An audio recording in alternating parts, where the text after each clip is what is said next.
तो आज lecture number 6 है। और आज के लेक्चर में जो हमने गिट और गिटहब देखना है। सो लेक्चर नंबर 4 की हम हेडिंग दे लेते हैं। लेक्चर नंबर 4, सॉरी 6, 6 है। एंड मैनली इसके अंदर हमने करना है पहले तो गिटहब एंड गिट, ठीक है। और एक्चुअल में गिट क्या है, गिटहब क्या है, दोनों चीज़ हम देखेंगे। एक्चुअल में जो गिट है वही यूज करता है गिटहब को। और एक्चुअल में ये है क्या, मतलब ये करता क्या, ये वर्जन कंट्रोल सिस्टम है, ठीक है। ये एक्चुअल में जो हमारा सोर्स कोड, कोई भी प्रोजेक्ट जो कोई भी डेवलपर जो हमें सोर्स कोड देगा, ठीक है, जो कि हमें वो प्रोवाइड करेगा, तो हमने उसकी वर्जन कंट्रोलिंग करनी है, हमने उसको मेंटेन करना है। तो वो हम गिटहब के ऊपर किया करेंगे। और गिट क्या है, एक्चुअल में गिट एक सिंपल CMD CLI है। और वही जो है ना उसी को यूज करता है गिटहब, जो कि एक अच्छा यूजर इंटरफेस भी हमें शो कर रहा होता है। वो हम डिटेल में देखेंगे। और आज देखेंगे एक्चुअल में ये चीजें क्या है। तो ये एक्चुअल में वर्जन कंट्रोल कंट्रोल सिस्टम है, ठीक है। आप इसे सोर्स कोड जो है ना वो मेंटेनर भी कह सकते हो, ठीक है। लाइक जिस तरह भी आपके माइंड में आ रहा है। पर सबसे पहले तो हम क्वेश्चन स्टार्ट करते हैं। तो क्वेश्चन से स्टार्ट करते हैं कि जो कि हमारा था टास्क, ठीक है। So on the top of the list जो भी स्टूडेंट है, हम वहाँ से स्टार्ट करते हैं, ठीक है। आई आई थिंक मीट से स्टार्ट करना चाहिए हमें। तो क्वेश्चन था हमारा कि each student will explain what DevOps is, why DevOps is used in the industry, and what problem have been solved by the DevOps. And last में आपने खुद बताना है कि आप मतलब जो भी स्टूडेंट डिफाइन कर रहा होगा ना, तो आप बता दें अपने मुताबिक कि DevOps एक्चुअल में आपके मुताबिक क्या है, ठीक है। तो स्टार्ट करते हैं। फर्स्ट ऑफ ऑल तो I think top of the list Mahida Nawaz. जी स्टार्ट कीजिएगा काइंडली। अच्छा, डेवऑप्स जो है, जब तक मुझे समझ आता है, ये जो आपका किसी भी सॉफ्टवेयर हाउस के अंदर जो डेवलपमेंट का एक फॉर एग्जांपल डिपार्टमेंट है और एक ऑपरेशन का डिपार्टमेंट है, इन दोनों के डिफरेंट काम हैं। इन दोनों को मर्ज करके जो काम किया जा रहा होता है ना, वो डेवऑप्स में किया जा रहा होता है। कि सारे आईटी के ऑपरेशंस को मैनेज करना वगैरह जो है ना, इसके अंदर आता है। और इंडस्ट्री वगैरह में अगर हम इसकी बात करते हैं, तो ये जो है, जो आपके पास स्लो डिप्लॉयमेंट साइकिल होती है, उसको कंट्रोल करती है। इससे जो आपके सॉफ्टवेयर है या कोई ऐसी चीज जो आप प्रोजेक्ट फॉर एग्जाम्पल आपने बनाया है, उसमें कंसिस्टेंसी आती है, रिडंडेंट डेटा नहीं बेसिकली इसमें आ सकता। और जो ह्यूमन की जो इन्वॉल्वमेंट होती है वो कम होती है, क्योंकि ऑटोमेशन, इसी वजह से जो मैनुअल एरर्स होते हैं ये वगैरह जो है ना, ये सॉल्व वगैरह हो सकते हैं इसमें। फीडबैक का एक पॉइंट है बहुत अच्छा इसमें। ये सारा इंडस्ट्रीज वगैरह में हम इस किस्म से इसको यूज कर सकते हैं। और प्रॉब्लम्स की अगर हम बात करते हैं, फॉर एग्जांपल स्केलिंग में प्रॉब्लम आती थी, वो आप एक जो डेवऑप्स का इंफ्रास्ट्रक्चर स्ट्रक्चर सा जो बना देते हैं, उससे आप स्केलिंग को भी मैनेज कर सकते हैं। और जो फीडबैक्स में डिलेस आ जाते थे, मैनुअल एरर्स बाय ह्यूमन जो थे, उसको इसने बहुत कम कर दिया है, क्योंकि ऑटोमेशन जो है उसने ज्यादा पार्ट लिया है इसमें। ये सारा इसमें आ जाता है। Okay, great explanation. हम बिल्कुल ये कह सकते हैं और यही टास्क इसके अंदर आते हैं, ठीक है। बट एक अगर प्रिसाइजली हम इसे टू टू लाइंस के अंदर कहना चाहें, और हम ये कहूँ मतलब आप अकॉर्डिंग टू मी दैट के आप अपने टिप अगर वर्डिंग में इसे डिफाइन करना चाहें, और according to yourself, like आपके मुताबिक इस टाइम पे डेवऑप्स जितना आप समझ चुके हो, जो कि आपने रिसर्च किया, इसके मुताबिक डेवऑप्स क्या है, लाइक टू लाइंस के अंदर आपने बताना है इस चीज़ को, लाइक क्लियर है ना, प्रिसाइज कर। बेसिकली मुझे लगता है कि किसी भी सॉफ्टवेयर हाउस में या फिर जो आपका ऑन गोइंग प्रोजेक्ट है, उसकी जो मेंटेनेंस का काम है ना, वो सारा ये कर रहे हैं। ओके, मेंटेनेंस, ठीक है। आप इसके अंदर ना एक वर्ड और यूज कर सकते थे, मेंटेनेंस के साथ एक वर्ड और यूज कर सकते थे। कौन सा? Monitoring, testing. मेंटेनेंस मॉनिटरिंग एक आपस में ना सिनोनिम्स ही आप कह सकते हो। बट एक वर्ड आप यूज कर सकते हो, वो है ऑटोमेशन, ठीक है।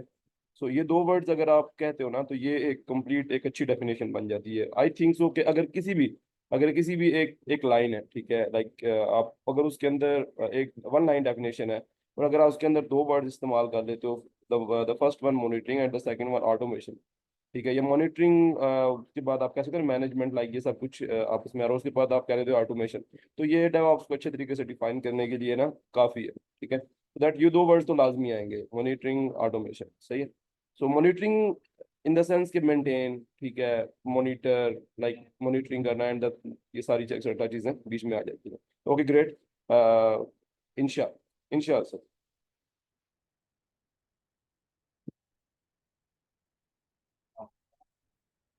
वालेकुम अस्सलाम।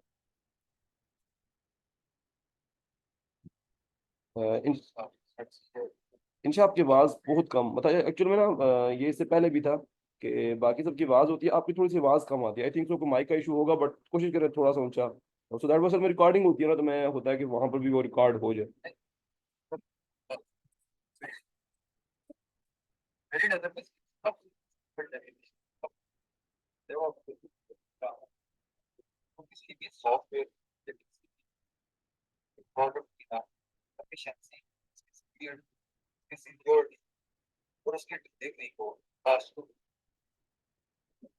Okay, okay.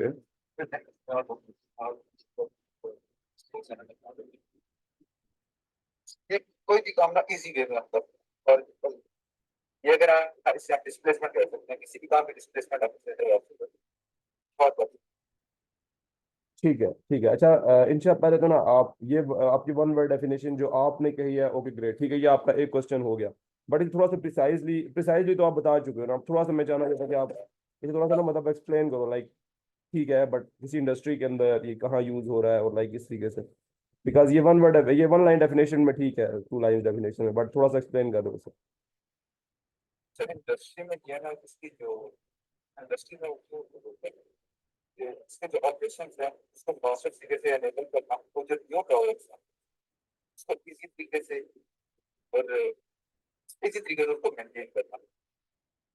हाँ, हाँ, ठीक है, इसी तरीके से मेंटेन करना, हाँ ठीक है, वो तो हम as as a DevOps engineer, मैं एक क्वेश्चन अगर स्लाइटली करूं बट के as a DevOps engineer, ठीक है, आपसे मैं क्या एक्सपेक्ट करूंगा कि आप अगर मेरा सॉफ्टवेयर हाउस है फॉर एग्जांपल, सो दैट मैं आपसे क्या एक्सपेक्टेशंस कर सकता हूँ as a DevOps engineer.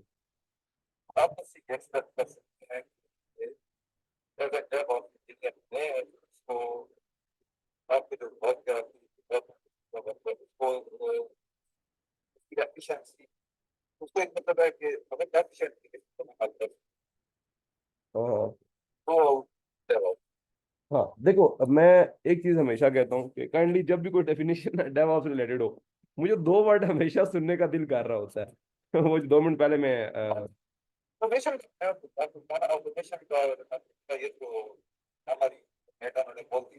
हाँ, नहीं नहीं नहीं, जरूरी नहीं, देखे देखे जो इनसे पहले कह चुके हैं, एक्चुअल में देखें बात तो वही है ना कि पहला कलमा है वो अगर फर्स्ट स्टूडेंट सुनाते हैं तो सेकंड अगर सुनाएगा तो वो ये तो नहीं कह सकता वो सैम है, तो मैं उसको ऐसे नहीं सुनाऊंगा।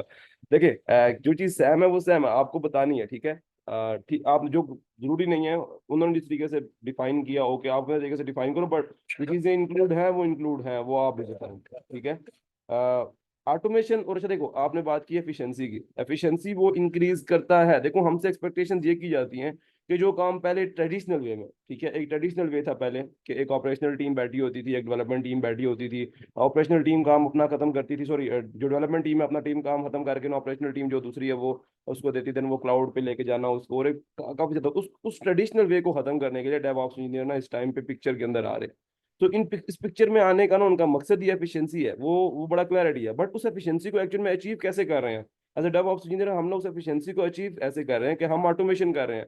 हम एक मॉनिटरिंग का, मेंटेनेंस का एक बहुत बेस्ट वे डिफाइन किया है हमने कि भाई जब हम इसे ऐसे करेंगे ना, सो दैट आपका जो काम 30 डेज, जो आपके 6 प्रोजेक्ट 30 डेज में काम कंप्लीट कंप्लीट हो गए, डिप्लॉय हो रहे थे, वो हम आपको with in 6 to 7 days complete करके देंगे, ठीक है। मतलब ये चीज हम एफिशिएंसी क्रिएट कर रहे हैं, बट हाउ, ऑटोमेशन से और एक बेस्ट वे ऑफ मॉनिटरिंग से, ठीक है। तो ये चीजें जो है हम अडॉप्ट कर चुके हैं, सो दैट अब इंजीनियर्स को तभी तो हायर किया जाता है, ठीक है। सो ठीक, आप अपनी बात बताने में ना वो ठीक है क्लियर हो गया, बट आपने थोड़ा सा इसे जो वर्ड्स होते हैं ना एक्चुअली बीच में कोई भी डेफिनेशन होती है उसमें की वर्ड्स होते हैं, ठीक है, तो की वर्ड्स होते हैं ना उनको काइंडली वो सही से यूज करना, बस वो आना चाहिए किसी को। नहीं नहीं, मुझे पता है, मुझे पता है, मुझे आपका इंटरेस्ट भी मुझे पता है, आई नो कि आप इस बारे में काफी रिसर्च करते हो और आपको पता था। बट वही है कि कोई भी जो पहले कुछ डिफाइन कर चुका है आप दोबारा डिफाइन कर सकते हो, ठीक है, इसमें कोई प्रॉब्लम नहीं। ठीक है, ठीक है इंशाल्लाह। अच्छा हुजैफा, आप थोड़ा सा डिफाइन कीजिएगा इसको। जी जी, सबसे पहले तो ये बता चुके हैं, लेकिन वैसे मतलब डेवऑप्स जितना मतलब मैंने जो उसको सर्च किया ना, तो डेवऑप्स का जो बेसिक मतलब ये है कि डेव मतलब डेवलपमेंट और ऑप ऑप मतलब ऑपरेशन, डेवलपमेंट और ऑपरेशन जब ये मिलते हैं किसी भी सॉफ्टवेयर हाउस के, तो इसका काम क्या है? तो सबसे पहले उसको स्पीड अप करना, जो भी आपका प्रोजेक्ट है उसको रिलायबल बनाना, और मतलब इसकी मतलब इंडस्ट्री में इसका ये काम है कि मतलब जिसमें जो आपने भी थोड़ी देर पहले बताया है कि जो 30 दिन का काम का वो 7 दिन में ले आना, मतलब मेन बात तो यही है कि उसको स्पीड अप करके उसका जो टाइम है वो टाइम ड्यूरेशन कम कर दी है। एक ये इसकी है, और एफिशिएंसी इंक्रीज हो गई है। दूसरा जो ये कौन कौन किस किस जगह यूज हो सकते हैं, ये कंपनी का मतलब जिस तरह जितने बड़े बड़े अमेजोन यूज कर रहे हैं, नेटफ्लिक्स यूज कर रहे हैं, और नासा वगैरह भी use कर रहे हैं, और मतलब ये ई कॉमर्स में इतना यूज होता है। उधर इस तरह होता है कि जो उनके ऑनलाइन प्लेटफॉर्म है, ये उसको स्पीड अप करता है, उसकी एफिशिएंसी को तेज करता है, उसको रिलायबल बनाता है। गेमिंग में भी इसका मतलब डेवऑप्स यूज होता है। गेमिंग इंडस्ट्री में ये करता है कि जो रिलायबिलिटी ऑफ गेम्स है उसको तेज करता है, और हेल्थ केयर वगैरह में भी यूज होता है। मतलब हर चीज में डेवऑप्स यूज हो रहा है, मतलब एक सॉफ्टवेयर को रिलायबल और स्पीड अप करने के लिए। यप, ठीक है, बिल्कुल ऐसा ही है।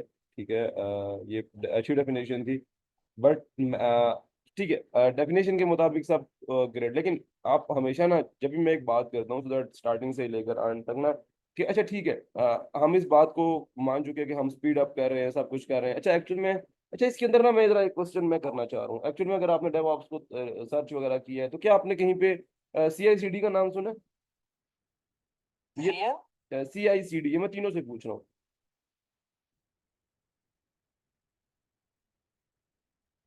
क्या सर्च के दरम्यान में आपने DevOps, as a DevOps engineer, जब आप ये सब कुछ सुन रहे थे, सब कुछ कर रहे थे, तो क्या आपने कहीं पे CI/CD का नाम सुना है? क्योंकि आपने रिसर्च की ना। जी जी, CI/CD पाइपलाइंस के बारे में। ओके, क्या आप बता सकते हैं इंशाल्लाह? CI/CD, first of all, CI means continuous integration, and CD means continuous flow. Absolutely, This is for regular relation. Absolutely, absolutely, but ठीक है, कम से कम उन्हें इस चीज़ का पता होता। अच्छा, हुजैफा और आप मायदा, आपको क्या इस चीज़ का आइडिया है CI/CD क्या चीज़ है? बिकॉज एक बात मैं बताऊं आपको, कि आप जब भी बात करते हो ना डेवऑप्स की, ठीक है, जब भी आप बात करते हो, जब भी आप डेवऑप्स की बात कर रहे हो तो ना, CI/CD एक्चुअल में ये एक टास्क है जो सबसे पहले आपको मिलता है। कहीं पे भी अगर आप देखोगे ना डेवऑप्स जॉब, तो नीचे आता है, फर्स्ट ऑफ ऑल जो होता है ना लिस्ट में, वो आता है कि CI/CD पाइपलाइंस, तो आप साइड CI/CD पाइपलाइंस बना सकते हैं। क्या आप उसके बाद उसे कुबरनेटिस से कनेक्ट कर सकते हैं? क्या आप डेली ऑटोमेशन काम कर सकते हैं? CI/CD की एक अब्रिविएशन, ठीक है, उन्होंने बताई, continuous integration and continuous deployment. ठीक है, बट इसके ना टूल्स होते हैं, जेनकिंस, लाइक जो भी हम यूज करेंगे, सो दैट आपको क्या पता है कि ये फ्लो, मतलब ये फ्लो क्यों यूज कर रहे हैं हम? लाइक अच्छा, CI/CD है क्या? अच्छा, CI/CD में दो दो नाम दिए थे मैंने अभी, मैंने कहा था ये दो नाम मुझे बहुत पसंद है इन एक्चुअल में, जो डेवऑप्स में, मॉनिटरिंग एंड ऑटोमेशन। तो आप क्या मुझे बता सकते हैं कि CI/CD इन दोनों में से किस में लाया करता है? ये तीनों से क्वेश्चन है। किस किस में? क्या आप बता सकते हैं CI/CD किस में लाया करता है, ऑटोमेशन में या मॉनिटरिंग में? मॉनिटरिंग भी करना चाहिए ना, क्योंकि इंटीग्रेट कर रहे हैं आप सॉफ्टवेयर को उसमें। मतलब आपका कोई फॉर एग्जांपल कोड है तो आप उसमें चेंज कर रहे हैं। मतलब इसमें गिटहब वगैरह यूज करते हैं ना? हाँ, बट कॉन्टिन्यूस नहीं, नहीं नहीं नहीं, continuous integration and continuous deployment. देखिए, CI/CD पाइपलाइंस, क्या आपने रिसर्च की? मुझे पहले ये बताएं आप, मतलब CI/CD के बारे में आइडिया था आपको? इतना ही आइडिया जो आप एप्लीकेशन जो आपने भी बोली है, कॉन्टिन्यूस इंटीग्रेशन, कॉन्टिन्यूस डिप्लॉयमेंट, और मतलब इसमें गिटहब वगैरह यूज करते हैं। नहीं नहीं, आप मेरा क्वेश्चन नहीं समझ पाए। जो भी फर्स्ट आंसर किया, मैं ये पूछ रहा हूँ कि जो CI/CD है, क्या ये ऑटोमेशन में आती है या ये मॉनिटरिंग में आ रही है? ये किस में लाया गया है CI/CD? ये मॉनिटरिंग में है। मॉनिटरिंग ऑटोमेशन में आती है, मॉनिटरिंग और टेस्टिंग में आती है। अच्छा चलो, मैं भी इसका आंसर देखें एक्चुअल में जो CI/CD है ना वो ऑटोमेशन में लाया गया है, ठीक है। वो क्यों लाया जा रही है? CI/CD पाइपलाइंस होती है, ठीक है।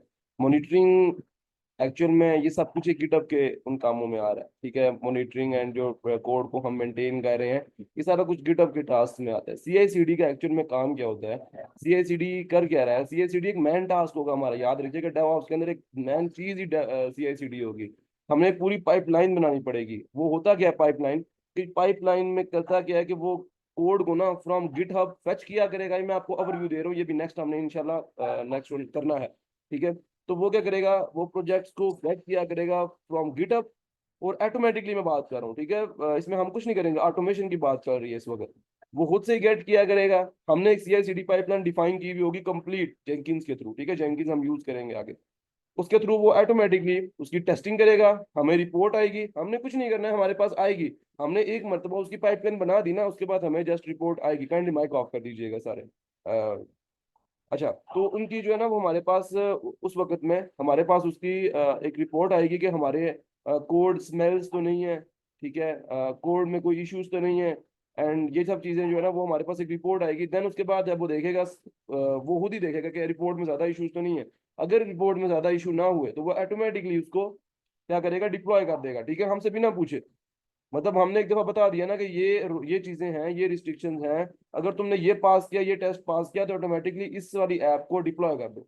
तो वो ऑटोमेटिक जब उसका नया वर्जन हम डिफाइन करेंगे, फॉर एग्जाम्पल एक डेवलपर ने नया वर्जन पुश किया ऑन द गिटहब, तो हमने क्योंकि एक पाइपलाइन बना के रखी हुई है उसकी, तो उस पाइपलाइन पे खुद ही वो कोड दोबारा से टेस्ट होगा। वो देखेगा कि क्या जो मेरे क्राइटेरिया है उनको मीट कर रहा है, और अगर मीट कर रहा है तो ऑटोमेटिकली दोबारा डिप्लॉय हो जाएगा। तो ये एक पूरी पाइपलाइन जो है ना ये हम बनाते हैं as a DevOps engineer, so that हम अगर चले भी जाएं तो वो एक बनी हुई। लेकिन एक नई ऐप जब बनेगी, जारी बात है उसका फिर दोबारा से एक CI/CD पाइपलाइन हम एक मरतबा बना देंगे। फॉर एग्जाम्पल एक क्रीम का था, तो क्रीम की CI/CD पाइपलाइन एक मरतबा बन चुकी है, ठीक है। अब वो बार बार उसी CI/CD पाइपलाइन को ही यूज करते हैं फॉर नेक्स्ट वर्जन। अब क्रीम का नेक्स्ट वर्जन आया, अब जैसे फॉर एग्जाम्पल दराज की एग्जाम्पल है, सॉरी दराज नहीं था, सॉरी बाइकिया। तो बाइकिया ने स्टार्टिंग के अंदर जस्ट एक बाइकिया सर्विस दी, देन उसके बाद उन्होंने कुछ डिलीवरी पे काम शुरू कर दिए, तो वो नेक्स्ट वर्जन था। तो CI/CD पाइपलाइन इनकी एक ही थी, उसी के ऊपर वो टेस्ट जो ना नेक्स्ट वर्जन भी टेस्ट हुआ है। सही है। तो वो मतलब हमने ये ऑटोमेशन में आता है कि ऑटोमेटिकली ये सारे काम हो रहे हैं। मॉनिटरिंग जो है ना वो सारा का सारा जो आ जाता है, वो हमारे उन रूल्स उन चीजों में आता है। जैसे हमारा जो मैं आज गिटअप की बात करेंगे, मतलब कोड को मेंटेन करना, उसके वर्जन्स को मेंटेन करना, मॉनिटर करना, देन अपने हमारे गिटअप के ऊपर मॉनिटर करना। आज मैं आपको इसकी अच्छी एग्जांपल्स भी दूंगा, तो दैट कि एक एक चेंज, अगर आप किसी फाइल के अंदर एक गैप का चेंज करते हैं तो गिटअप उसको नोटिस करता है और आपको बताता है भाई इस दिन फॉर एग्जांपल अभी 629 है, तो 630 के ऊपर किसी ने एक गैप इस फाइल के अंदर पुट की थी, ठीक है। तो इतना यहाँ तक की मॉनिटरिंग गिटअप करता है, सही है। सो दैट इंशाल्लाह हमने इसी चीज को देखना है। आज हम आगे इसे कंटिन्यू करते हैं। अच्छा, जून के स्टूडेंट्स काइंडली उनसे उनसे भी क्वेश्चन है, ठीक है। ओके,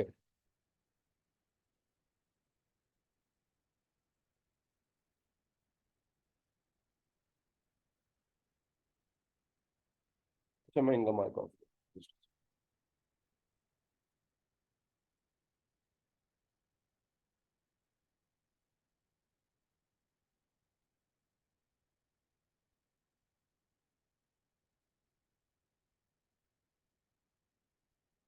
दूसरी LED ओपन कर दो ना।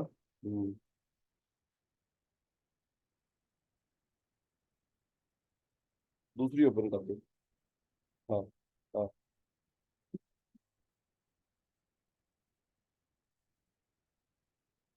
हाँ, हाँ, ठीक है, कर दो। अच्छा, अगर मैं आपको एग्जांपल दूं ना, फॉर एग्जांपल मैं TXT पे आता हूँ।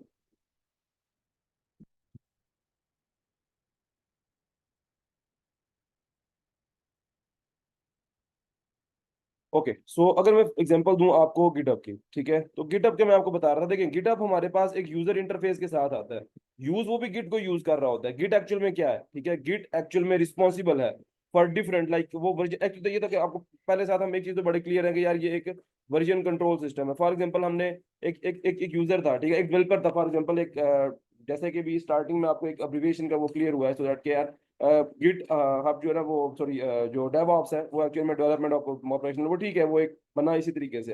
अब देखिए हमने मैन एक्चुअल में क्या करना होता है, हमने इन दोनों कामों को ना आपस में इंटीग्रेट कर रहे होते हैं। मतलब फॉर एग्जांपल यार उसने मैं एग्जांपल ले रहा हूँ कि इस टाइम पे इंशा ने हमें एक सिस्टम जो था एक सिंपल ऐप हमें रेडी करके दी, और हमारे पास उसका source code, kindly mic off कर दीजिएगा, माइक अपना ऑफ कर दे जिसका भी ऑन है। अच्छा, तो गिट फॉर एग्जांपल जो है ना, वो गिट अगर हमारे पास, जैसे गिट हमारे पास वर्जन कंट्रोल सिस्टम में है, ठीक है, तो अभी मतलब क्या है कि इंशा ने एक ऐप रेडी की, एक ऐप थी फॉर एग्जांपल क्रीम की ऐप, इंशा ने रेडी की, ठीक है, सो दैट मुझे पता चला एज अ डेवऑप्स इंजीनियर कि इंशा ने ऐप रेडी कर लिया। इंशा से मैंने इंशा ने जो है ना वो सिंपल बता दिया कि मेरी ऐप स्मूथली रन हो रही है एंड लाइक वो एक गुड टू गो। उधर मैंने क्या करना, मैंने उसको देखना यार कि ठीक है, अगर तो वो सारे टेस्टिंग वगैरह मीट कर चुका है, अब मैं उससे कहूंगा इंशा यार मुझे अपना जो है ना अपनी ऐप का सोर्स कोड दो। वो मुझे सोर्स कोड देगा, एंड सोर्स कोड जो है वो मैं गिटहब के ऊपर पुश कर दूंगा, गिटहब गिटहब के ऊपर पुश कर दूंगा यूजिंग गिट, ठीक है। गिट एक्चुअल में आप ये, अब मैं थोड़ा सा अगर आपको एक शॉर्ट फॉर्म में बताऊं ना, तो गिटहब को आप समझ लो AWS, जो हम यहाँ से नहीं ऑन करते अपने फ्रॉम वेब ब्राउजर से, और जो AWS CLI है वो गिट। अब आपको जरा क्लियर होगा, मतलब गिट को हम जरा CLI टूर पे यूज कर रहे होते हैं, और गिटहब एक्चुअल में यूजर इंटरफेस के साथ, ठीक है। अब आपको आई थिंक सो बहुत ज्यादा क्लियरिटी आ गई होगी इस चीज के अंदर। तो मैं आपको अगर एक जरा सिंपलेस्ट वे में बताऊं, तो एक्चुअल में जब हम फॉर एग्जांपल इंसान ने मुझे दिया ना, एक ऐप का कोड दे दिया, तो मैंने कोड को यहाँ पर एज अ फर्स्ट वर्जन जो है ना वो मैंने एज अ मास्टर नोड, इसमें नोड होती हैं गिटहब के अंदर ना, नोड होती हैं मास्टर नोड्स, एंड उसके बाद फिर जो नेक्स्ट वर्जन करते हैं तो ब्रांचेज ना, तो पहले एक मास्टर ब्रांच होती है, फिर उसके बाद वर्जन 1 की ब्रांच हम बना लेते हैं। जब वर्जन 2 आया, तो फिर हम क्या करते हैं, उस मास्टर नोड को नहीं यूज, मास्टर ब्रांच को नहीं यूज करते, हम कहते हैं यार हो सकता है उस कोड उसमें जो ना ब्रांच के अंदर कोई इशू हो, तो अगर उस ब्रांच के अंदर कोई इशू हुआ तो सारा का सारा कोड खराब हो जाएगा, एंड देन मैं दोबारा से ठीक कैसे करूंगा, तो हम नई ब्रांच बना लेते हैं, ठीक है। इसलिए मैं अगर आपको एक एग्जांपल दूं ना, एक सिंपल सी एग्जांपल तो मैं आपको यहाँ से देता हूँ, गिटहब।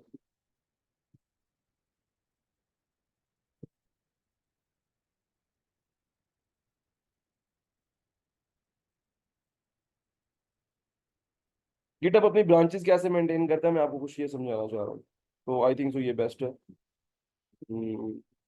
I hope.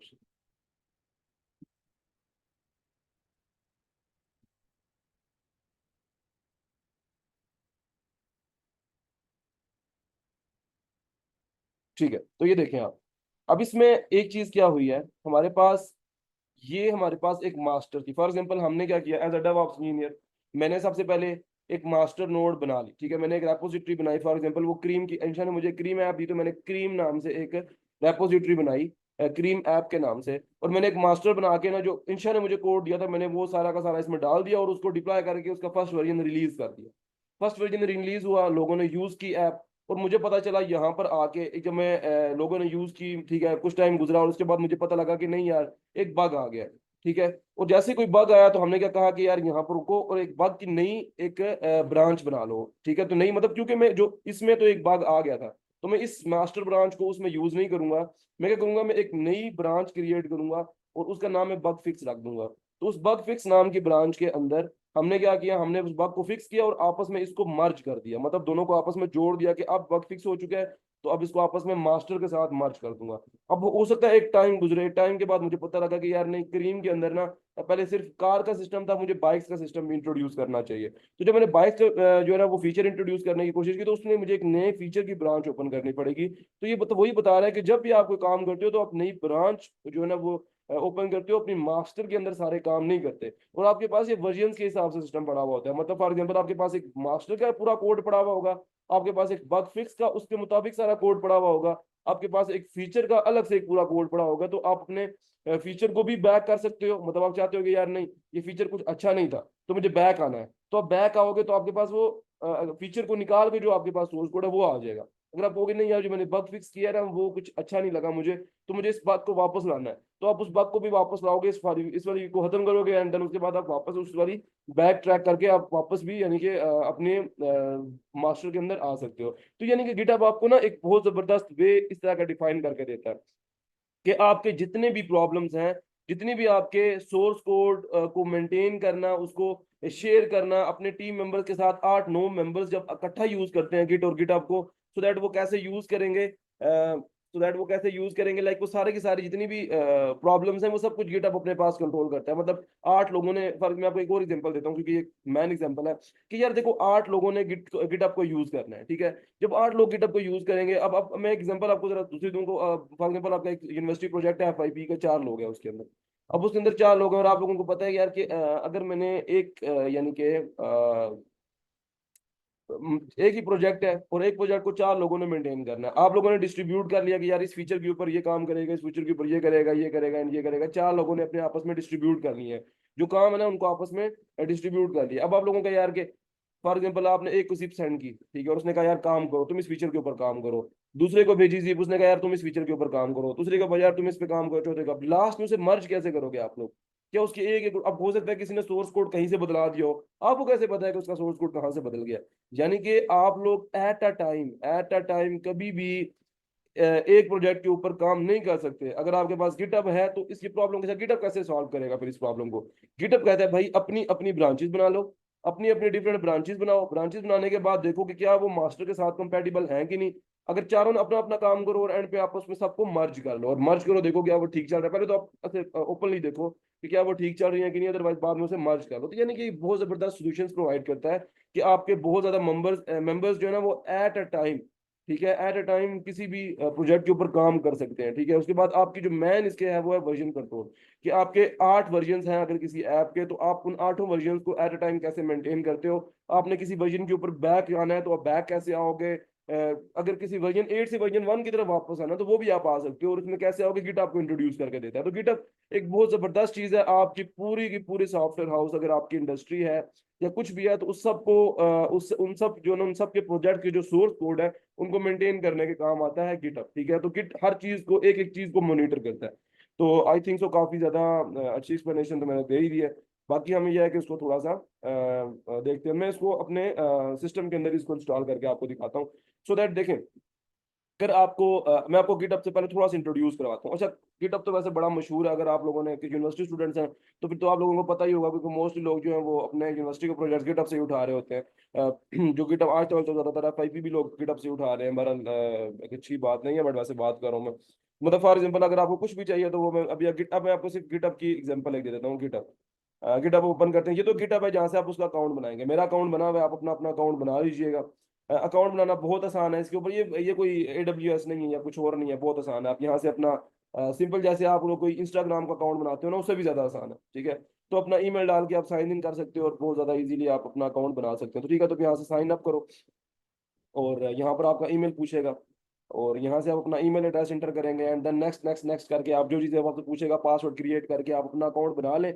और जैसे ही आपका अकाउंट बन जाएगा ना, यहाँ पे आप अपना ईमेल इंटर करेंगे एंड देन जो भी चीज़ें आपसे पूछेगा वो सब इंटर करने के बाद आपका अकाउंट बन जाएगा। अभी मैं अपना अगर आपको अकाउंट शो करूँ, सो दैट मैं आपको अपना अकाउंट शो कर देता हूँ। GitHub,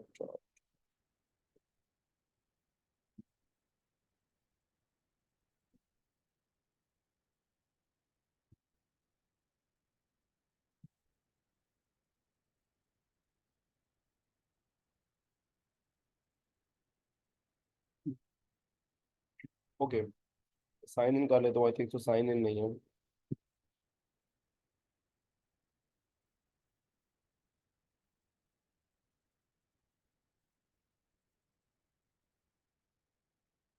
अच्छा, ये मेरा काफी पुराना अकाउंट है। आई थिंक सो ये मेरा नया अकाउंट है, मैं उसको भी दिखा देता हूँ आपको।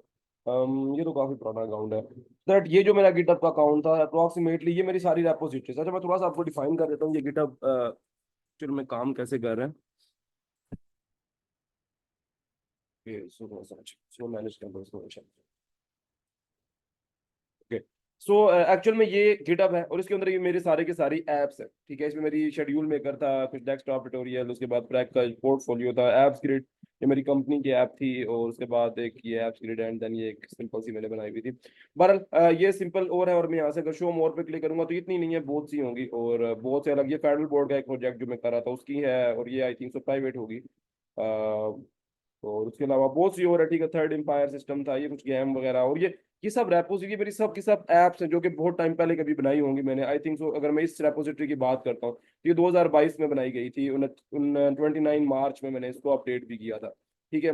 सो दैट ये एक थर्ड, और मैंने सारा का सारा लिखा हुआ है कि एक्चुअली में अगर आपने इसको इंस्टॉल करना है तो आपने इसे कैसे करोगे, यानी कि अगर आपने इसे अपने प्रोजेक्ट अपने सिस्टम के अंदर रन करना है तो आप इसे कैसे करोगे। सो बहरहाल ये मैंने अप्रॉक्सीमेटली 2022 के अंदर बनाई थी ब्रांच, और ये उस टाइम अब अभी तक मेरे पास मेंटेनेबल पड़ी हुई है। और मैंने इसकी जो लास्ट अपडेट दी थी ना वो अप्रॉक्सीमेटली मैंने दी थी कुछ मार्च समथिंग में, ठीक है। तो ये मैंने अप्रॉक्सीमेटली जो दी थी मैंने इसकी वो 29 मार्च 2022 को मैंने इसकी लास्ट अपडेट दी, उसके बाद मैंने छोड़ दी। तो मैंने मेरे सारे के सारे प्रोजेक्ट जितने भी प्रोजेक्ट्स हैं वो मेंटेन है। तो मैंने कोई भी प्रोजेक्ट अगर मैं कहीं से भी उठाता हूँ, फॉर एग्जाम्पल मैं किसी की नई अपडेट निकालना चाहूँ तो मेरे पास ये सारे सोर्स कोड्स अवेलेबल है। मेरे पास उन सब सोर्स कोड्स के डिफरेंट ब्रांचेस अवेलेबल है, ठीक है। तो मैं किसी सोर्स कोड के अंदर कोई भी काम कर सकता हूँ, कंफ्यूज नहीं होना, मैं आपको स्टार्टिंग से बताता हूँ। देखिए सबसे पहले तो आपके पास ये एक सिंपल डैशबोर्ड है जब आप अपना साइन इन कर लेते हैं, ठीक है।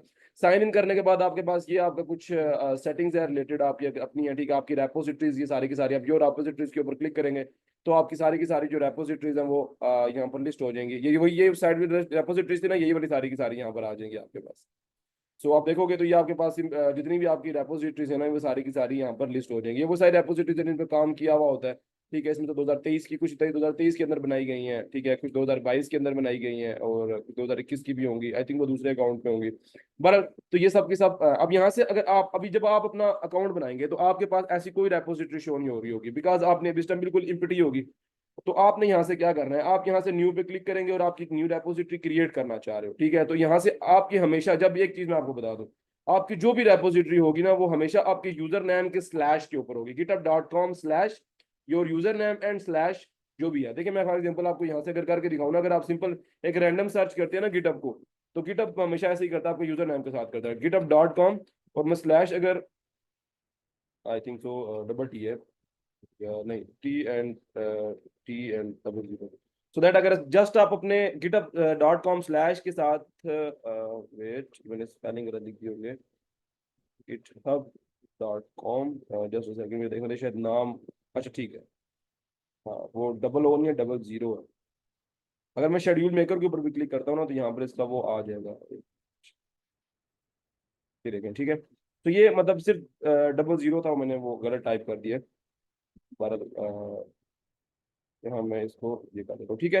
सो दैट आपने मतलब जस्ट आपका जो यूआरएल है github.com और स्लैश आपका जो भी यूजर नेम हुआ करेगा, आप डायरेक्टली उसके साथ अपने मैन अकाउंट के अंदर इन हो सकते हैं, ठीक है। और अगर आपने जो भी रेपोजिटरी बनाई है, फॉर एग्जांपल वो रेपोजिटरी का नाम है न्यू रेपोजिटरी, तो अगर आप उसके अंदर डायरेक्टली जाना चाह रहे हो तो आप स्लैश करके उसका नाम अगर न्यू रेपोजिटरी, तो आप डायरेक्टली यहाँ लिख सकते हैं न्यू रेपोजिटरी।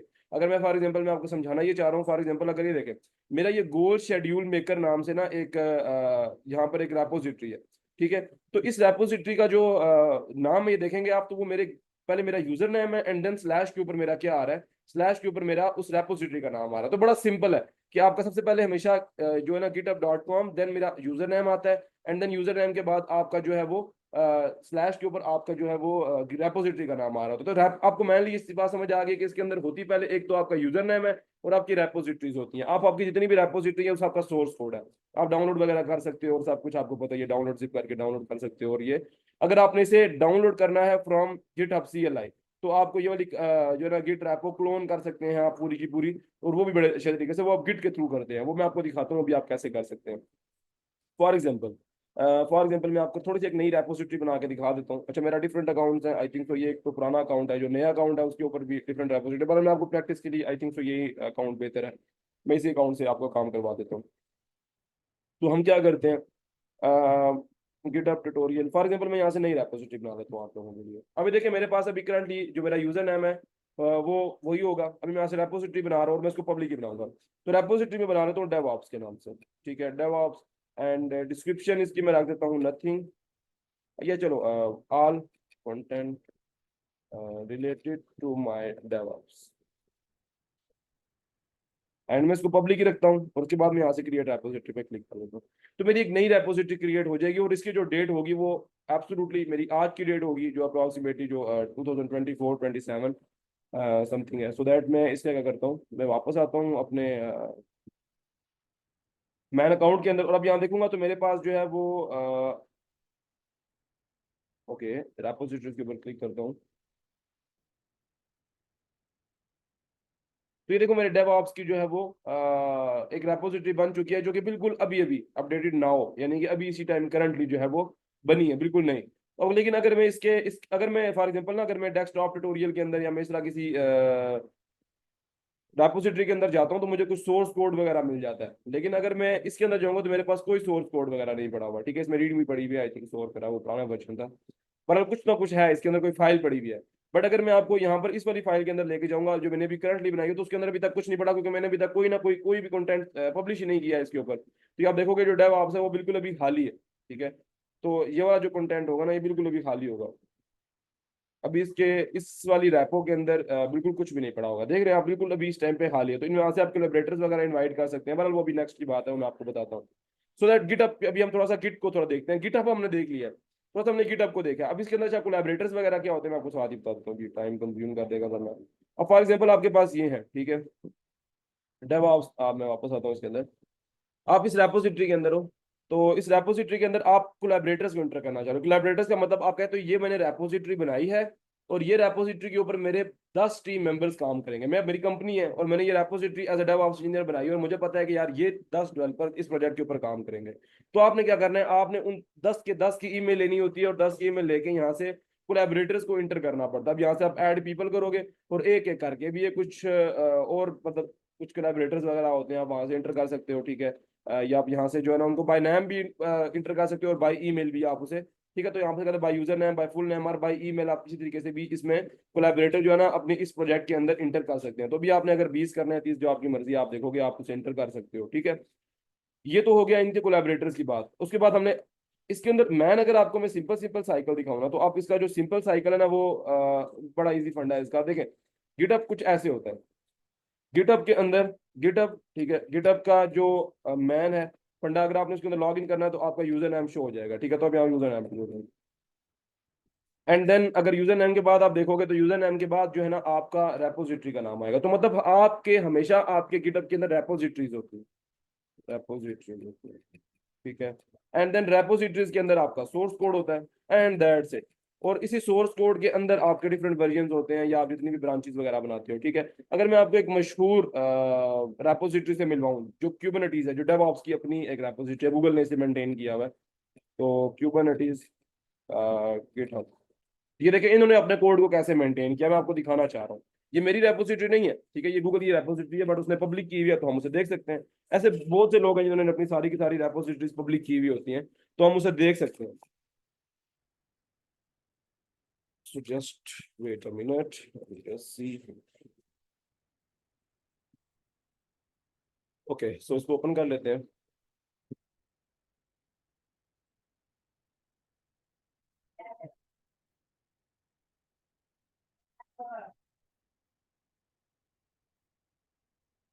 ओके, तो देखिए यहाँ पर, अभी यहाँ पर आपने करंटली क्या किया है, यहाँ पर आप देखेंगे तो आपके पास जो है ना ये क्यूबरनेटीज, ठीक है, ये क्यूबरनेटीज के नाम से आपकी रेपोजिटरीज है। सॉरी, हमने कुछ नहीं किया, क्यूबरनेटीज के नाम से रेपोजिटरी है और इस रेपोजिटरी के अंदर ये सारा का सारा कोड है। और अब आप देखेंगे, मैंने आपको बताया था कि हमारे पास ब्रांचेज होती हैं, तो ये देखें ये ब्रांचेज है 54, यानी कि 54 इसकी डिफरेंट ब्रांचेज बनाई गई, some for releases and some for यानी कि for different purposes. So but लेकिन हमारे पास जो इसकी अगर आप यहाँ पर दिखाएंगे तो रिलीज 1.27 की रिलीज की, ये येस्टरडे इसकी कल रिलीज आई है। देन इसकी एक रिलीज 2 दिन पहले आई, 2 दिन पहले, 2 दिन पहले, सॉरी 2 दिन पहले, देन 2 वीक्स पहले, ठीक है। और उसके बाद फिर 2 मंथ्स पहले इसकी एक रिलीज आई थी। तो देन कि इसकी डिफरेंट डिफरेंट, ये इसकी मास्टर है, मैं आपको पहले बता था मास्टर वाली ना, तो ये मास्टर है, जो मास्टर के अंदर अब मर्ज कब हुआ, 1 घंटा पहले, ठीक है। तो इसकी मतलब एक काफी ज्यादा फास्ट कम्युनिटी है, सो दैट वो इस बारे में बात नहीं करेंगे। पर इसकी एक्टिव कितनी है, इसकी स्टेल कितनी है और इसकी आल पे बात करेंगे तो आल तो जिसने बताई है ना, आल अप्रोक्सीमेटली इसकी ठीक ठाक होंगी जितनी भी उसने बताई हुई है। तो आप यहाँ पर देखोगे तो आल इसकी, ये नेक्स्ट आ जाता है, नेक्स्ट करोगे तो और नजर आएंगे जितनी भी उसने ऊपर टॉप के ऊपर बोली हुई थी आपको। सो ये एक फंडा होता है सिंपल सिंपल।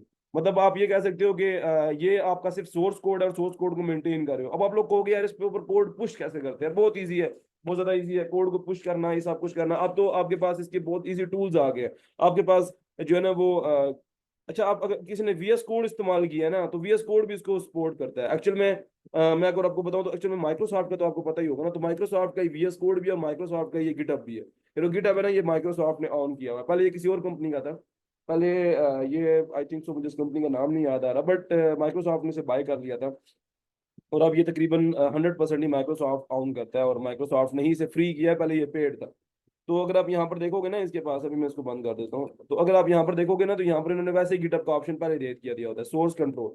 ठीक है, तो ये गिटअप एक्चुअल में ये गिटअप है। तो यहाँ से आप गिटअप को पहले लिंक करोगे एंड देन सारा कुछ करने के बाद जब गिटअप वगैरह को लिंक कर लोगे तो अपना सोर्स कोड ऑटोमेटिकली साथ साथ पुश कर रहे होते हैं लोग। तो बड़े इजी वेज होते हैं आप गिटअप को यूज करने के लिए, अब तो बहुत आसान। अब तो ये गिटअप को यूज करना कोई इतना मुश्किल है ही नहीं।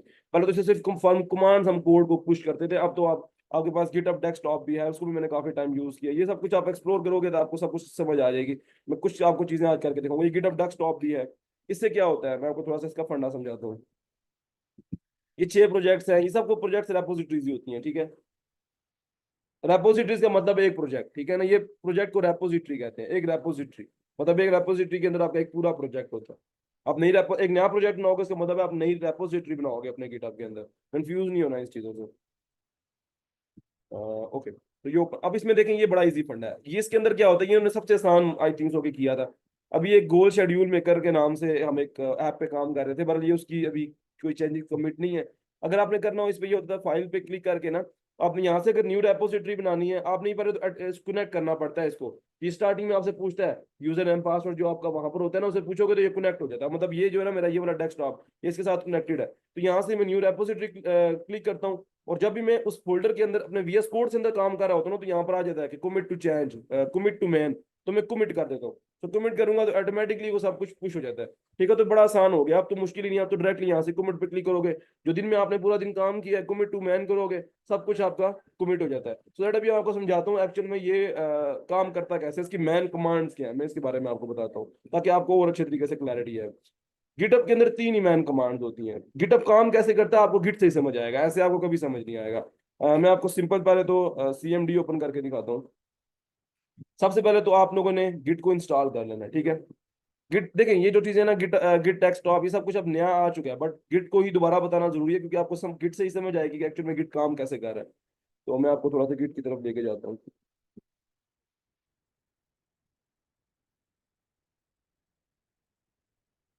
अ, अगर कोई नया बंदा आता है यानी कि उसको इतना जरूरत नहीं होती गिट के अंदर घुसने की, बट क्योंकि हम एज अ डेवऑप्स इंजीनियर इस चीज को यूज करेंगे तो हमें जरूरत है। तो आप लोगों को सबसे पहले तो गिट डाउनलोड कर लेना है। ठीक है, आप लोग गिट डाउनलोड कर लो। So that I think so कि मेरे पास डाउनलोडेड पड़ा हुआ है, तो मैं डाउनलोड नहीं करूंगा। बहरहाल आप यहाँ पर जाके ना इनकी मैन वेबसाइट से गिट को डाउनलोड कर सकते हैं। अगर आप विंडोज में है तो विंडोज पे क्लिक कीजिएगा, अगर आप लिनक्स में लिनक्स पे करके, अगर आप मैक ओएस तो मैक ओएस पे, जिसके लिए भी आप चाहेंगे वहाँ आपके लिए डाउनलोड हो जाएगा। ठीक है, मैं विंडोज में तो उसने मुझे रेकमेंड ही विंडोज के लिए किया और उसका लेटेस्ट वर्जन है 2.45.2। ठीक है, तो ये मैं डाउनलोड कर चुका हूँ, आई थिंक सो मेरे पास डाउनलोडेड पड़ा हुआ है।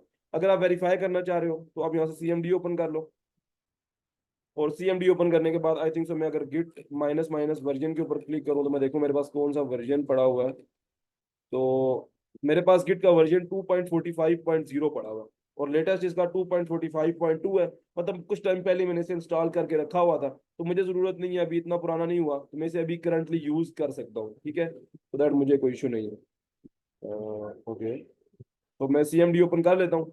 और अब मुझे इतना पता चल गया कि जब मैं इसे इंस्टॉल जब ये आप इसे इंस्टॉल करेंगे ना, ऑटोमेटिकली आप सीएमडी के ऊपर जाके अगर वेरीफाई करना चाहें कि यार मेरे पास सीएमडी मेरे पास जो है ना वो गिटअप इंस्टॉल है कि नहीं, तो आप सीधा जाके यहाँ पर GitHub git minus minus version पे इंटर प्रेस करेंगे तो आपके पास बता देगा। अगर उसने बताया ना कि गिट का वर्जन ये है आपके पास, तो आप समझ जाएंगे कि आपके पास विंडोज के लिए गिट इंस्टॉल्ड है।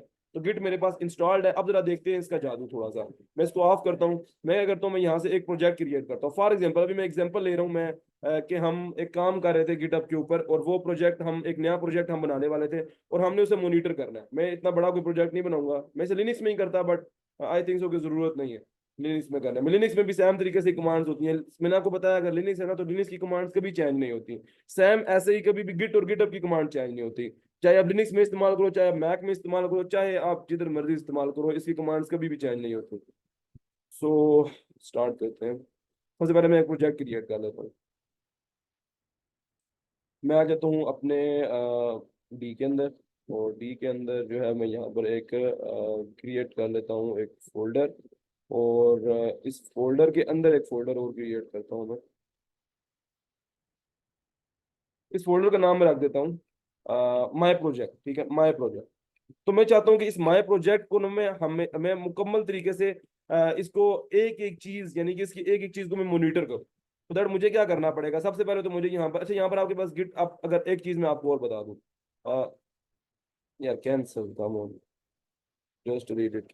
अच्छा, आप एक चीज मैं आपको बता दूं, अगर आप यहाँ से गिट की जीयूआई को ओपन करना चाहो, जब गिट इंस्टॉल करोगे ना, आपके पास ये दो ऑप्शन ऑटोमेटिक ये रहते हैं, एक गिट बैश हेयर और एक गिट जीयूआई हेयर। तो जरूरी नहीं है आप यहाँ से डायरेक्ट सीएमडी से भी इसको ऑपरेट कर सकते हो। अगर आप यहाँ पर डायरेक्टली, अगर सीएमडी को शॉर्ट फॉर्म में अगर ओपन करना हो ना, तो उसका भी एक शॉर्ट फॉर्म होता है। अगर आप यहाँ पर आते हो, यहाँ पर जो है ना, इसी सोर्स कोड के ऊपर आप सीएमडी प्रेस कर दो, सीएमडी इंटर करोगे तो यहाँ पर इसी फोल्डर के अंदर आपका सीएमडी ओपन हो जाएगा। तो आप देखोगे न्यू फोल्डर के अंदर मेरा माय प्रोजेक्ट था और माय प्रोजेक्ट के अंदर मेरा सीएमडी ओपन हो गया। अगर मैं यहाँ पर देखूं मेरे पास गिट अब है कि नहीं, तो गिट माइनस माइनस वर्जन करके आप देख सकते हैं कि आपके पास गिट है कि नहीं। तो मेरे पास गिट का वर्जन है 2.14.5।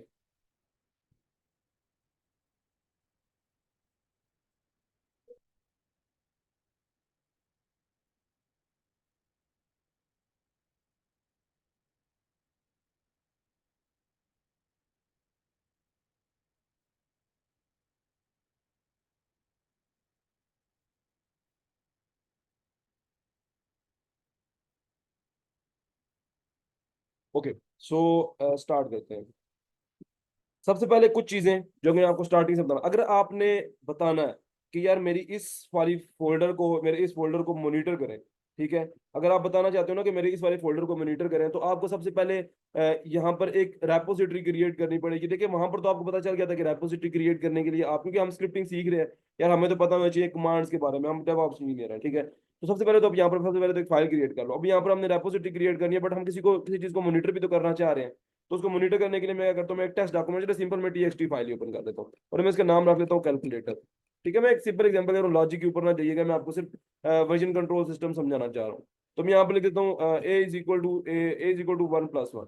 ठीक है, ये मैंने सिंपल सी एक फाइल बनाई, मैंने सेव किया और एंड क्रॉस। ठीक है, तो मतलब बड़ा इजी से फंडा किया मैंने, कैलकुलेटर नाम से एक सिंपल फाइल बना लिया, दैट्स इट, और कुछ भी मैंने नहीं किया। ठीक है, तो अब मैंने क्या करना है, मैंने ये करना है कि यार इस माय प्रोजेक्ट नाम के फोल्डर के अंदर जो भी काम हो रहा हो वो मॉनिटर हो रहा हो। मैं आपको एक सिंपल एग्जांपल, इतना सिंपल हो सके मैं उतना सिंपल एग्जांपल से समझाना चाह रहा हूँ, ताकि आपको जो चीजें हैं वो समझ आए। ठीक है, तेजी करने का फायदा नहीं है अभी। बहरहाल मैं यहाँ पर क्या करूंगा, सबसे पहले मुझे यहाँ पर सीएमडी मेरा ओपन है, मैं इन सब कुछ बोल देता, मेरे पास नीचे ये चीजें ओपन हुई है, मुझे इनको ऑफ कर देना चाहिए दोबारा। सीएमडी को हम ओपन करके रखते हैं।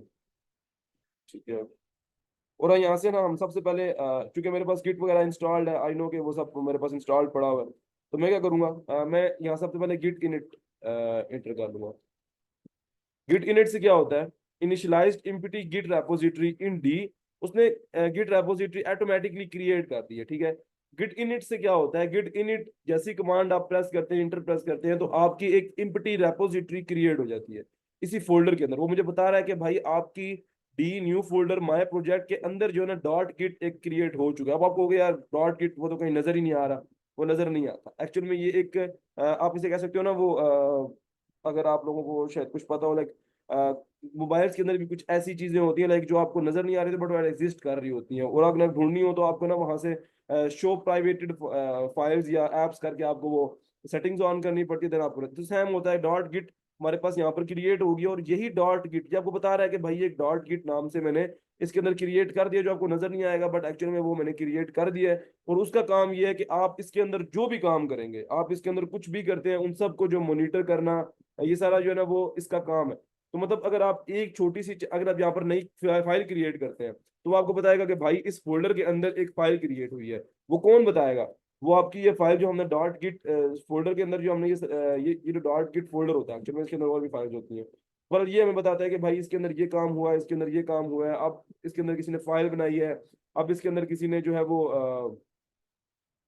एक्चुअल में अब किसी ने इसके अंदर जो है ना वो फाइल के अंदर कुछ राइट किया है या फाइल के अंदर कुछ चेंज किया है, तो ये सब कुछ आपको ये डॉट गिट बताता है। पर इसके अंदर अच्छा मैं एक और इसके अंदर आप एलएस को लगाने की कोशिश करते हैं तो एलएस वगैरह नहीं चलता है इसके अंदर, ये लिनक्स नहीं है। ठीक है, तो अगर आप ये एलएस वगैरह की कमांड्स वगैरह रन करना चाहें तो ये बिल्कुल भी नहीं यहाँ पर रन होगी। बट जो गिट मैंने आपको बताया ना गिट हब है, तो गिट हब की तो सारी कमांड्स रन होगी, बिकॉज ये कोई बंटू तो नहीं है कि बंटू की हम यहाँ पर कमांड्स वगैरह रन कर सके। बहरहाल हमने एक कमांड रन की सिंपल, सबसे पहले आप ये कमांड्स को याद कर लें। गिट इनिट ये होती है, ये तीन ही कमांड्स होंगी, मैं ज्यादा लंबी कमांड्स में नहीं जाऊंगा। गिट इनिट जिससे आप एक एम्प्टी रेपोजिटरी इनिशियलाइज करते हो कि भाई मेरे इस फोल्डर को आपने मॉनिटर करना है। ठीक है, ये बताने के लिए ना हमने अच्छा इसके अंदर कुछ फाइल्स होती है, मैं उनको बताता हूँ। एक होती है कुछ कॉन्फ़िग और एक हुक्स नाम से होती है इस डॉट गिट के अंदर, जो कि एक्चुअली में रिस्पॉन्सिबल होती है यहाँ पर इन सब चीजों को मॉनिटर करने के। पर मैंने गिट इनिट पे क्लिक कर दिया, तो अब मैं यहाँ पर जो है ना वो गिट स्टेटस पे क्लिक करता हूँ। गिट स्टेटस, अच्छा ये क्या करता है, ये बताता है कि भाई अभी करंट स्टेटस क्या है। तो वो बता रहा है कि भाई आपने यहाँ पर एक आप ब्रांच मास्टर के अंदर है, क्योंकि मैंने भी कोई नई ब्रांच क्रिएट नहीं की, आपके सामने कोई नहीं की, आपके बिल्कुल सामने मैंने भी एक सिंपल सी इनिट किया जिससे एक मेरी मास्टर ब्रांच क्रिएट होगी, एक रेपोजिटरी क्रिएट होगी है। उसमें मुझे बता रहा है कि भाई एक फाइल है जो कि अनट्रैक्ड है। अनट्रैक्ड क्यों है? वो कहता है मैं इसे भी अभी ट्रैक नहीं कर रहा, अभी मैं इसे बिल्कुल ट्रैक नहीं कर रहा। वाई? बिकॉज वो कह रहा है कि भाई आपने बोला ही नहीं गिट ऐड। गिट ऐड करके जब उस फाइल का नाम या गिट ऐड स्टैटिक लिख दूंगा ना, तो स्टैटिक का मतलब होता है कि इसके अंदर जितनी भी फाइल्स बनाऊंगा सबके सबको ट्रैक करो। बट अगर मैंने किसी स्पेसिफिक फाइल को ट्रैक करना है, तो हम बोलते हैं कि भाई गिट ऐड और उस फाइल का नाम। तो जब हम नाम देंगे तो हम बताएंगे कि भाई इस फाइल को तुमने ट्रैक करना है, कि ये कुछ भी करे, इसके अंदर कुछ भी चेंजिंग हो मुझे बताओ कि चेंजिंग हुई है, ताकि हम उसके वर्जन बना सकें। फॉर एग्जाम्पल पहले कैलकुलेटर के अंदर था ए इज इक्वल टू 1+1, देन दूसरा यूजर आता है वो करता है 1+2, तो मुझे पता हो कि भाई वन पहला वर्जन ये था, दूसरा वर्जन ये है, ताकि जब मैं कभी पहले वर्जन की तरफ भी जाना चाहूँ तो मैं जा सकूँ, मुझे कोई इशू ना हो। ठीक है, तो ये चीजें थी इसके अंदर मैंने आपको बताई। अच्छा इसके अंदर अब मुझे क्या करना है, मुझे गिट ऐड वाली कमांड रन करनी है। तो मैं क्या करूंगा, मैं गिट ऐड करता हूँ। मैं यहाँ से क्या करता हूँ, क्योंकि अभी देखिए मुझे बता रहा है कि nothing added to commit but untracked files present. ठीक है, आप कहते हैं गिट ऐड को यूज करें, तो मैं गिट ऐड करके ना यहाँ पर एक फाइल है जिसका नाम है कैलकुलेटर। मैं क्या लेके यहाँ पर भी टैब प्रेस करूंगा तो ये आ जाता है। अच्छा ये लिनक्स के अंदर भी है, विंडोज के अंदर, दोनों के अंदर फीचर है। तो जब मैं इंटर प्रेस करूंगा ना, तो ये अब क्या कर रहा है, अब इस टाइम पे ना ये इसको ट्रैक कर रहा है, मेरी कैलकुलेटर डॉट टीएक्सटी को ट्रैक कर रहा है, कि इसके अंदर जो भी होगा वो इसको अब ट्रैक करेगा। मतलब मैं अगर अभी गिट स्टेटस करूं, अगर मैं अभी गिट स्टेटस करूं, एंटर प्रेस करूं, तो मुझे कह रहा है, ये देखें पहले मुझे बता रहा था कि भाई नथिंग, अभी मुझे पहले जो इसने मुझे बताया ना, पहले मुझे इसने कहा है कि भाई अनट्रैक्ड फाइल्स। अब मुझे कह रहा है कि नो कमिट येट, अभी आप ऑन मास्टर ब्रांच में, अभी आप ब्रांच मास्टर में हो, लेकिन अभी कुछ कमिट वगैरह आपने नहीं किया। ठीक है, और चेंजेस अगर आप कमिट करना चाह रहे हो तो ये आपके पास एक ही फाइल है जिसका नाम है calculator dot T x T. अच्छा मैं आपको जरा एक चीज और बताता हूँ, जस्ट अ सेकंड।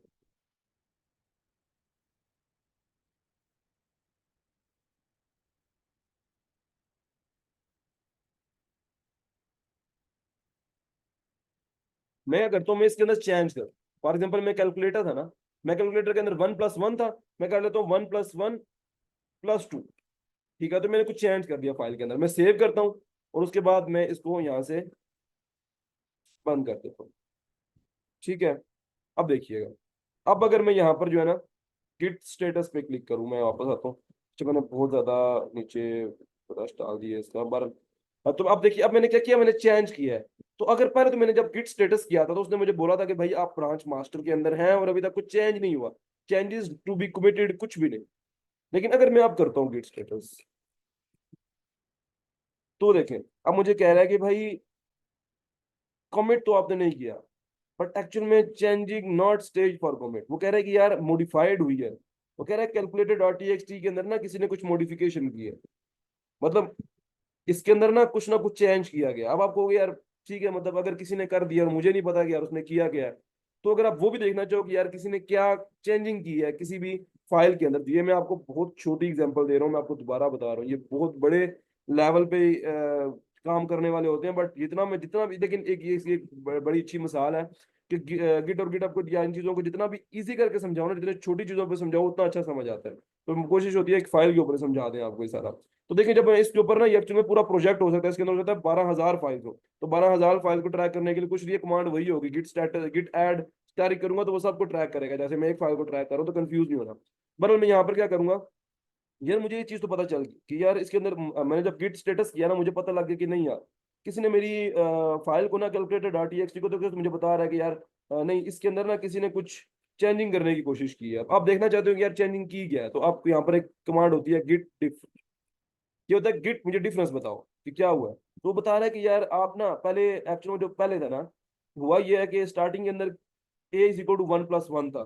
ठीक है, लेकिन कोई आया और उसने ना एक ए इज इक्वल टू 1+1+2 कर दिया, तो ये ना चेंजिंग हुई है आप इसकी इस फाइल के अंदर। तो देख रहे हो आप, ये एक एक चीज को मॉनिटर कर रहा है। गिटहब का काम ही क्या था, मॉनिटर करना। मेरे प्रोजेक्ट के अंदर कुछ भी किसी ने किया है तो भाई ये मॉनिटर करके बताएगा कि ये काम हुआ है। मॉनिटरिंग कर रहा है इसकी और मेरे इस कोड को सेव कर रहा है अपने पास वर्जन्स के हिसाब से। अभी मैं वर्जनिंग का भी समझाता हूँ, वर्जनिंग कैसे कर रहा है। ये तो मेरी मॉनिटरिंग कर रहा है कि भाई एक एक काम अगर किसी किसी डेवलपर ने ए प्लस बी को सी भी किया तो क्यों किया है, हमें पता होना चाहिए कि उसने कुछ किया है, तो हमारे पास ये मुकम्मल रिकॉर्ड होता है। तो ये डॉट गिट नाम जो स्टार्टिंग में मैंने आपको बताया ना, ये वही कर रहा है। ओके, सो हम अभी इस टाइम पे अगर गिट स्टेटस देखें तो अभी हमें इतना पता है कि भाई मॉडिफाइड हुई है calculator dot S H, but अभी तक इसके अंदर क्या हुआ है, अभी इसको हमने सेव नहीं किया। एक्चुअल में एक बड़ी मैन कमांड है गिट इनिट, वो हो गया। तीन ही कमांड थी ये, बाकी जो मैं आपको बता रहा हूँ एडिशनल बता रहा हूँ, गिट स्टेटस, गिट डिफ, ये एडिशनल है। तीन मैन कमांड है, git init, initialize the repository, git add के उस गिट ऐड करके आपने फोल्डर को ऐड करना है या आपने फाइल को, जैसे मैंने फाइल को किया, ये सेकंड कमांड थी। एंड द लास्ट कमांड जो कि मैं आपको दिखाने वाला हूँ अभी, मैं आपको फॉर एग्जांपल अभी चेंज करता हूँ इसको। तो मैं आपको यहाँ पर लिखवा देता हूँ ताकि आप कंफ्यूज ना हो, या आप याद कर लो ना, इतनी सिंपल है। एक सिंपल एक git init, initialize the repository, the second one is git add and the third one is git commit. तो दो तो हम यूज कर चुके हैं, तीसरी वाली यूज करते हैं। बाकी सब भी हैं कमांड्स बहुत ज्यादा है, पर मैन कमांड्स की बात करो। सो हम यहाँ पर कर लेते हैं। हमें क्या करता हूँ, मैं वापस उस फाइल को ना चेंज कर देता हूँ। मैं जो जो पहले था मैं वैसा का वैसा कर देता हूँ। तो मैं यहाँ पर क्या करता हूँ 1+1, ताकि मैं आपको चेंजिंग भी दिखा सकूँ।